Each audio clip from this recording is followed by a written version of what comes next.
Bonjour les pirates, la grinta du matin, j'espère que vous allez bien parce que moi ça va bien. Vous savez que je suis là tous les jours parce que si votre couple est en crise, si vous êtes ensemble depuis longtemps avec votre conjoint et que tout d'un coup votre conjoint vous dit qu'il vous aime plus, c'est certainement que vous rentrez en phase 3 d'exploration, vous avez fini la phase de sécurisation, votre conjoint n'est plus codépendant de vous, vous êtes encore dépendant, vous souffrez. Et donc le capitaine est là tous les jours pour vous apprendre d'abord à diminuer votre souffrance certes, mais aussi à vous positionner en phase 4, à apprendre à changer, à vous former pour changer, pour comprendre comment fonctionne la relation du couple, pour maîtriser vos pensées et vos émotions, passer en phase 4, la phase de grande intimité, et attirer votre conjoint vers vous à nouveau, mais dans une nouvelle phase du couple qui va être bien meilleure que celle de sécurisation qui est terminée. Donc le matin, je vous donne ce podcast, cet audio, pour vous donner la grinta, pour vous aider à mettre en place ce que vous apprenez dans les formations, puisque vous allez augmenter votre zone de compétence, vous allez augmenter votre zone de confort. Ne sortez pas de votre zone de confort si vous n'êtes pas prêt. C'est comme si on vous jetait au milieu de la mer alors que vous ne savez pas nager. Donc en revanche, augmentez votre zone de compétence, votre zone de confort par les formations, et vous allez pouvoir récupérer votre conjoint. Quand vous arrivez dans la team, la famille des pirates, alors vous exprimez en commentaire des vidéos YouTube, notamment ou sur Facebook, mais surtout en commentaire des vidéos YouTube, eh bien, vous mettez souvent en position de ce que j'appelle l'auto-victimisation. C'est pas que c'est négatif, c'est que ça ne vous fait pas avancer par rapport à vos objectifs. Le but, c'est de récupérer votre conjoint, de diminuer votre souffrance, de faire en sorte que vos enfants ne partent pas une semaine sur deux, que vous voyez vos enfants tout le temps si vous en avez. Donc évidemment, vous allez devoir sortir de ce mode d'auto-victimisation qui vous fait en souffrir. Donc évidemment, lorsque votre partenaire traverse une crise personnelle, lorsque votre partenaire remet en cause ou en question votre relation, il est tentant d'adopter une posture de victime. Si vous traînez sur des groupes Facebook ou autres, vous voyez qu'il y a des groupes spécialisés dans « je suis une victime, mon mari, ma femme est une perverse, est un pervers narcissique, et donc je suis une victime ». Cependant, alors il existe des pervers narcissiques, il existe des psychopathes, à peu près 3% de la population. Mais quand on lit effectivement ces groupes, on a l'impression que parce que j'ai été trompé, quitté par mon conjoint, c'est un pervers narcissique, alors que simplement, souvent, si on est ensemble depuis très longtemps, on se sera aperçu quand la personne est un pervers, puisque ça ne vient pas du jour au lendemain, mais c'est plutôt qu'on traverse une crise existentielle ou qu'on passe en phase 3 du couple. Donc ce mode d'auto-victimisation qu'ont les pirates quand ils arrivent par leurs propos sur la team famille des pirates, en laissant des commentaires YouTube, eh bien, aggrave la situation en nourrissant le ressentiment, le fatalisme. Heureusement, grâce aux formations, il est possible de retrouver une attitude constructive en adoptant des stratégies que vous apprenez dans les formations. Vous avez un catalogue aujourd'hui de 130 ou 135 formations, je ne sais plus, que vous trouvez en descriptif des vidéos YouTube qui vous permettent de récupérer votre conjoint, non pas en faisant des hacks comme des manipulations, comme des silences radio, mais en faisant une transformation importante chez vous pour être mieux dans votre vie et comprendre comment fonctionnent les relations humaines. Les formations que vous mettez en place et que vous mettez en application vont vous permettre d'abord de relativiser cette crise passagère, qui est très douloureuse évidemment, mais vous avez des amis autour de vous qui n'ont pas survécu à la crise du conjoint et se sont séparés. Vous avez même dans l'actualité, ça fait mal, des violences, des meurtres parfois, d'un mari ou d'une femme qui va créer une violence psychologique ou physique, voire pour aller jusqu'à la mort sur son conjoint qui rentre en phase 3 parce qu'on ne sait pas le gérer. Donc l'idée d'apprendre des stratégies, d'apprendre de comprendre comment on fonctionne et d'apprendre des stratégies vont vous permettre d'être mieux dans votre vie et de passer en phase 4.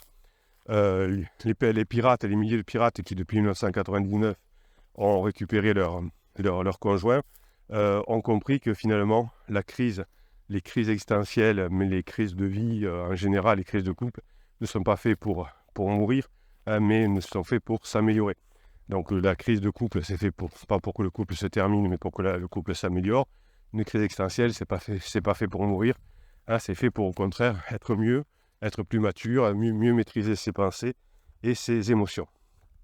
Donc dans les formations, vous évitez de ruminer en boucle sur vos malheurs, vous apprenez à vous concentrer sur des choses positives qui vous permettent d'agrandir votre zone de confort, votre zone de compétence. vous apprenez à faire des choses qui vous font du bien, du sport, des loisirs créatifs, des soirées entre amis.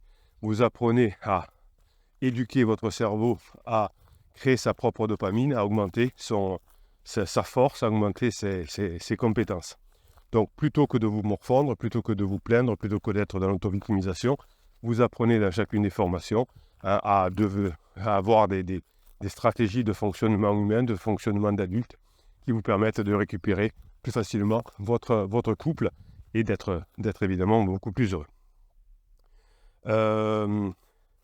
On apprend dans les formations également à fuir la comparaison avec d'autres couples. Vous savez, quand on regarde le cinéma, quand on regarde Instagram, quand on regarde Facebook, on a l'impression qu'il y a des couples qui sont parfaits, heureux, etc. Bien, ça n'existe pas. Alors pendant la lune de miel, on trouve son partenaire parfait. Hein. C'est que la lune de miel, puisque c'est fait pour créer des bébés, donc on ne voit pas les défauts de l'autre. Et à la fin de la lune de miel, on s'aperçoit que l'autre n'est pas parfait. Et c'est là que la plupart du temps, on se sépare, puisque dans notre vie, il y a 2 ou 3 personnes avec lesquelles on va passer en phase de sécurisation. Parfois, il n'y en a qu'une, parfois, il y en a 2 ou 3. Mais c'est l'exception. Hein. La règle, c'est qu'à la fin de la lune de miel, le couple se défait, car on s'aperçoit que la personne n'est pas comme on voudrait qu'elle soit ou comme on l'avait imaginé. Donc, dites-vous bien que chaque relation a des hauts et des bas. Hein. Une partie du moment où vous avez quelqu'un qui est ensemble depuis 5, 10, 15, 20 ans, ben, il y a des hauts et des bas dans le couple. Il y a des phases et des passages, c'est la sécurisation qui est un peu ennuyante et routinière, la phase d'exploration où ça chauffe, la phase de grande intimité où ça se rapproche et on est heureux. Donc, ce n'est pas la peine de jalouser les apparences trompeuses, hein, mais vous allez plutôt apprendre à apprécier votre relation. Vous avez une relation où vous êtes ensemble depuis 5, 10, 15, 20 ans, eh bien, vous allez la réparer. Vous avez fait vous aussi des erreurs en phase 2, certainement, comme tout le monde. Le capitaine en a fait également parce que personne n'est parfait et c'est bien. Donc, vous allez avoir votre partenaire qui est l'homme ou la femme de votre vie et vous allez réparer. Alors, évidemment, il y a une période qui est pénible pour les pirates qu'on appelle la traversée du désert, dont on parle dans la Bible, où on a envie d'abandonner. Mais là, c'est l'intérêt des formations et de la team, la famille des pirates. Au contraire, ne pas vous faire abandonner, mais au contraire, vous permettre de transformer cette crise en opportunité. Donc, quand vous allez écrire un message en descriptif de cette vidéo, par exemple, vous allez exprimer vos besoins, vos attentes, qu'est-ce que vous avez appris dans les formations, vous allez vous exprimer avec calme et maturité. Hein, ça va vous mettre dans le même état que vous devez être pour passer la crise avec votre conjoint. Si vous écrivez avec des paroles d'auto-victimisation, c'est dégueulasse, et que faire, et mon mari m'a demandé de décaler le week-end parce qu'elle avait pas son max, etc. Donc vous vous mettez en position de victime, et vous aurez cette position de victime avec votre conjoint, et tout ça va vous éloigner de votre conjoint. En revanche, si vous apprenez à écrire avec calme et maturité, eh bien, à poser, à comprendre vos besoins, vous pourrez vous rapprocher de votre conjoint avec calme et avec maturité. Donc faites-vous confiance. Pour vous faire confiance, il vous faut retrouver un équilibre, il vous faut augmenter votre zone de confort. Évidemment, la crise passera, hein, mais si vous laissez le temps et l'espace nécessaire pour y voir clair, pour vous remettre en question, pour passer vous-même en phase 4 du couple, et quand vous serez en phase 4 du couple, la phase de l'intimité, vous pourrez, attirer votre conjoint vers vous-même, vers cette phase. Et ça, c'est vraiment le top. Ça va vous permettre de vous sentir beaucoup mieux et de récupérer votre conjoint. Donc, l'idée de sortir de sa posture de victime impuissante et d'aborder à nouveau un rôle actif va vous permettre de développer votre optimisme, votre empathie avec vous-même d'ailleurs. Et ça va aider votre conjoint à traverser cette mauvaise phase, et votre couple va en ressortir évidemment grandement consolidé. Évidemment, lorsque votre partenaire semble s'éloigner, il est tentant de basculer dans ce rôle de victime, de victime passive, qui se complaît dans sa souffrance, qui, un peu comme un enfant, va chercher le réconfort de sa maman, ou de son papa, mais souvent aussi de sa maman, en disant je suis une victime, j'ai été embêté à l'école, mon prof ne m'aime pas, lui il m'a tapé, enfin vous voyez, c'est ce côté pour être réconforté. Donc on applique ce comportement de victime qui est néfaste à terme pour récupérer votre couple, mais parce que finalement c'est quelque chose qui est lié à la survie.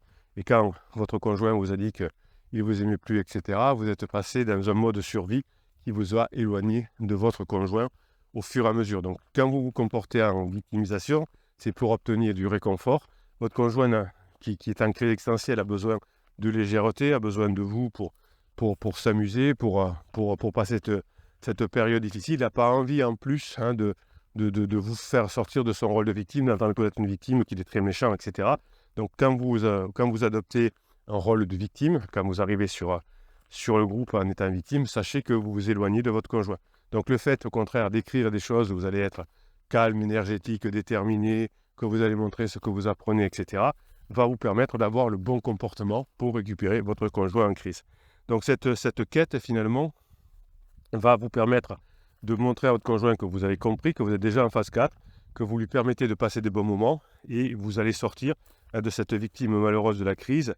Vous mettez dans cet état-là pour susciter l'attention, pour susciter la compassion de votre conjoint, mais ça ne marche pas. Votre conjoint est déjà en souffrance, il souffre beaucoup plus que vous d'après lui. Alors c'est vrai que c'est très difficile de transformer, de traverser une crise. C'est pour ça qu'on souffre tellement qu'on a besoin de prendre un pansement qui nous fait finalement encore plus souffrir sur la fin.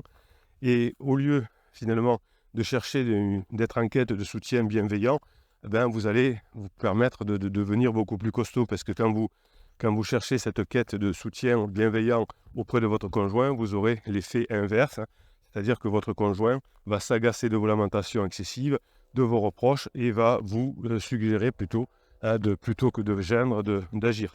Et c'est exactement en agissant que vous allez récupérer votre conjoint. L'auto-victimisation, c'est une façon finalement de fuir nos responsabilités. On rejette la faute sur notre partenaire et on évite de se remettre en question de notre rôle, par exemple, qui a entraîné aussi les difficultés de notre couple, puisqu'effectivement, on était deux dans la phase de sécurisation et aucun des deux n'avait eu encore le temps d'apprendre comment fonctionne le couple.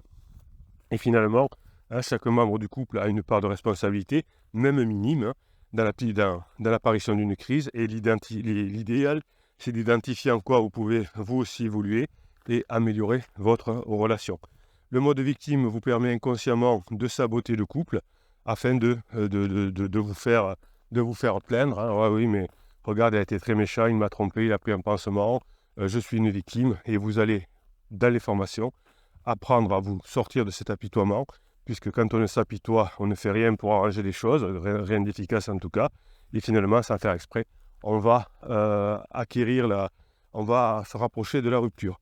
Pour sortir de cette spirale toxique, vous allez apprendre à reconnaître vos torts, vous allez apprendre à avancer, vous allez apprendre à être de mieux en mieux, et puis vous pourrez vous focaliser sur des solutions et plus sur des problèmes. Voilà, c'était pour vous donner la grinta du matin. C'est un moment extraordinaire, cette grinta. On va apprendre cette semaine à parler des arts martiaux, la philosophie, la force des arts martiaux. Tout ça va vous permettre de récupérer votre conjoint, de façon forte, et vous allez pouvoir récupérer votre conjoint, évidemment, d'une façon agréable. Vous allez pouvoir maintenant récupérer votre force, votre grinta, et tout ça, vous allez aussi, en aidant les autres pirates à s'améliorer, ça va vous permettre de récupérer votre conjoint en crise. Je vous souhaite la journée que vous méritez, mes pirates adorés.